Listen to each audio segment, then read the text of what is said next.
Where the Mountain Meets the Moon, Chapter 7. The sun had set and the moon was just beginning to rise in the sky when Ma and Ba returned home from the fields. Even though they could smell the steam from the rice cooking, they noticed the house was strangely dark and quiet. Why is Min Lee sitting in the darkness? Ma wondered as they approached the house. Perhaps she is sad about giving up her goldfish, Ba said as he shook his head. Can our fortune be any poorer? Ma said. We cannot even feed a goldfish for our daughter.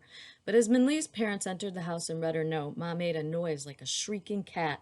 I spoke too soon, Ma cried. Our fortune is now the worst, for our only daughter is gone. Quiet, quiet, wife, Ba hushed her. If we move quickly, we can find her and bring her back home.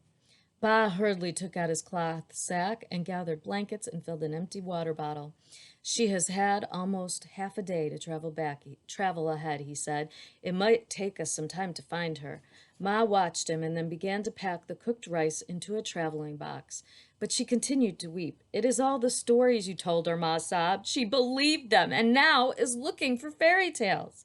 Her words cut into Ba like slices from a knife, but even though his face was pained, he said nothing and continued to pack.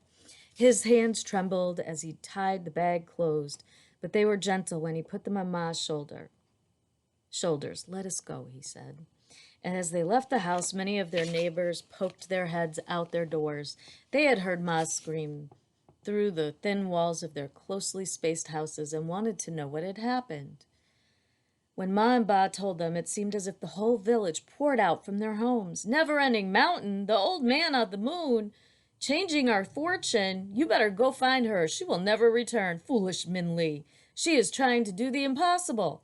Each villager pointed and nodded towards the direction they had seen Min Lee last. Some had seen her heading home, others toward the rice fields, but finally a small boy was heard. Min Lee left toward Fruitless Mountain, he said. I saw her with her pack. She went that way. So, with the villagers waving them goodbye, Ma and Ba walked toward Fruitless Mountain, their dark shadows trailing behind them in the moonlight. But when they reached the mountain, they looked at each other uncertainly. Where did she go from here? Ba wondered, and he lit the lantern in his hand.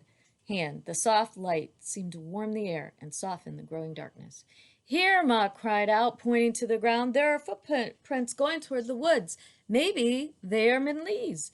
Ba looked at the footprints. There was another mark accompanying them, a long line, pulling line. Ba pointed at them. But what is that, he wondered. Maybe Min Lee was dragging a walking stick, Ma said. The footprints could be hers. Ba looked at the footprints. They seemed small and nimble. Perhaps they are, he said. Let's follow them. And so they did.